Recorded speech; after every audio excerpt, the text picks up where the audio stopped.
Zamonaviy Hind kinosining eng intellektual va dadil aktrisalaridan biri Radhika Apte. U nafaqat Bollivud, balki xalqaro miqyosda ham tan olingan aktrisa bo'lib, uning ijodiy yo'li klassik qoliplarni parchallash, haqiqatni tikaytish va murakkab insoniy ruhiyatni ochib berishdan iborat. Bollivudning yaltiroq va dabdabali olamida Radhika Apte xuddi tiniq va tez oqar daryoga o'xshaydi. U hech qachon yulduz bo'lishga intilmagan. Uning maqsadi haqiqiy aktrisa bo'lish edi. Uning ishtirokidagi filmlar har doim tomoshabinni o'ylantiradi, bahs-munozaralarga sabab bo'ladi va eng muhimi esa insonni o'ziga savol berishga majbur qiladi. Radhika 1985-yil 7-sentyabrda Vellore shahrida shifokorlar oilasida dunyoga keldi. Uning bolaligi Pune shahrida o'tdi. Otasi doktor Charuddat Apte Hindistonning mashhur neyrojarrohlaridan biri bo'lib, oilada ilm-fan va mustaqil fikrlash birinchi o'ringa qo'yilgan edi. Radhika o'zining bolaligi haqida shunday deydi: "Men juda erkin muhitda ulg'ayganman. Ota-onam menga hech qachon buni qilma yoki uni qil deb bosim o'tkazishmagan. Ular meni mustaqil qaror qabul qilishga o'rgatishgan. Mening aktrisa bo'lish qarorim ular uchun kutilmagan bo'lsa-da, ular meni qo'llab-quvvatlashdi, chunki men nima qilayotganimni aniq bilardim."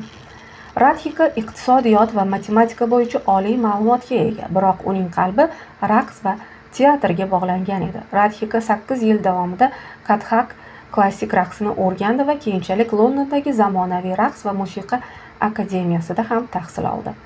Radhika Aptening aktrisa sifatida shakllanishida teatrning o'rni beqiyos.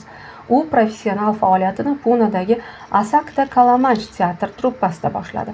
U yerda aktrisa mashhur spektakllarda rol ijro etib, sahna madaniyati va inson ruhiyatining nozik jihatlarini o'rgandi. Uning fikricha, teatr bu aktrisaning laboratoriyasi. U yerda siz tomoshabinning nafasini his qilasiz. Kinoda montaj sizni qutqarishi mumkin, lekin sahnada siz yolg'izsiz va faqat o'z mahoratingizga tayanasiz. Teatr meni haqiqatni izlashga o'rgatdi. Radhikaning kinodagi debyuti 2005-yilda Vah Life Ho To AC filmi bilan boshlangan bo'lsa-da, unga haqiqiy shuhratni mintaqaviy va mustaqil filmlar keltirdi. U Marathi, Telugu, Tamil va Malayalam tillaridagi filmlarda rol ijro etib, o'z iste'dodining kengligini ko'rsatdi. Bollivudda esa Radhika Badlapur filmidagi roli bilan tomoshabinlar va tanqidchilar e'tiborini tortdi.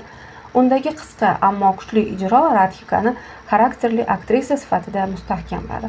Keyinchalik Phobia filmida u agrofobiyadan, ochiq joydan qo'rqaganlar haqida aziyat chekadigan ayol obrazini shu qadar mahorat bilan yaratdiki, ko'pchilik uni zamondosh aktrisalarning eng kuchlisi deb atay boshladi. Radhika Apte Hindistonda streaming platformalari davrini boshlab bergan ijodkorlardan biri deyish mumkin. U Muqaddas o'yinlar, Last Stories va boshqa loyihalar uni nafaqat Hindistonning, balki dunyoning yulduziga aylantirdi. Ijtimoiy tarmoqlarda uni hazillashib, Netflixning sevimli qizi deb ham atay boshlashdi. O'z ijodiy dadilligi haqida Radhika shunday deydi: "Men uchun rolning katta kichikligi muhim emas. Menga meni qo'rqitadigan, men bilmaydigan olamga yetaklaydigan qahramonlar kerak. Men ekranda go'zal ko'rinishga intilmayman. Ekranda haqqoniy ko'rinishni istayman." Uning xalqaro loyihalaridan biri The Wedding Guest filmida Dev Patel bilan birgalikdagi ijrosi uning Gollivudda ham o'z o'rniga ega ekanini ko'rsatdi. 2018-yilda ekranlarga chiqqan Padman filmida Radhika Akshay Kumarning rafiqasi rolini o'ynadi. Bu film Hindistonda ayollar gigiyenasi mavzusidagi sukunatni buzdi. Radhika bu yerda an'anaviy, biroz tor fikrlaydigan, ammo mehribon ayol obrazini juda tabiiy ijro etdi. Hindistonda ayollar sog'lig'i haqida gapirish hamon uyat sanaladi. Padman filmi orqali biz bu devorlarni qulatishga harakat qildik. Men san'atning jamiyatni o'zgartirish kuchiga ishonaman, deydi u intervyulardan birida. Radhika Aptening shaxsiy hayoti ham uning ijodi kabi noan'anaviy deyish mumkin. U 2012-yilda britaniyalik mashhur musiqachi Benedict Taylor bilan turmush qurdi. Ular uzoq masofali nikohda yashaydilar. Radhika ko'p vaqtini Mumbay va Londonda, turmush o'rtog'i esa Britaniyada o'tkazadi. Uning nikoh haqidagi fikrlari ko'pchilikni hayratga solgan. Biz nikohni shunchaki qog'ozdagi hujjat deb bilamiz.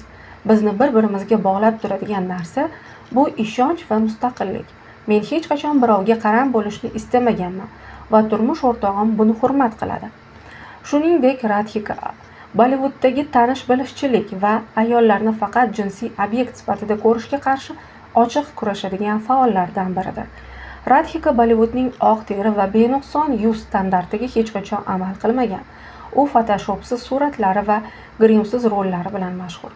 Nima uchun biz ajinlardan yoki teri rangimizdan qo'rqishimiz kerak? Bu bizning yashagan hayotimiz, tariximiz. Men o'zimni qanday bo'lsam, shunday sevaman va boshqa ayollarni ham shunga chorlayman.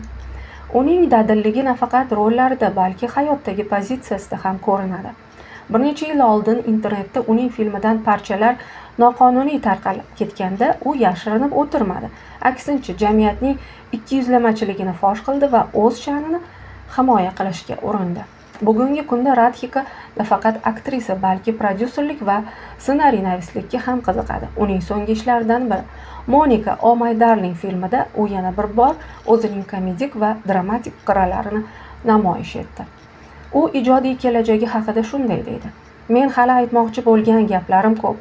Kino bu mening qurolim. Men tomoshabinni befarq qoldirmaydigan, ularni o'z hayotiga boshqacha qarashga undaydigan loyihalarda ishlashda davom etaman." Radhika Apte Bollivudning aql va jasorat, dadillik timsoli.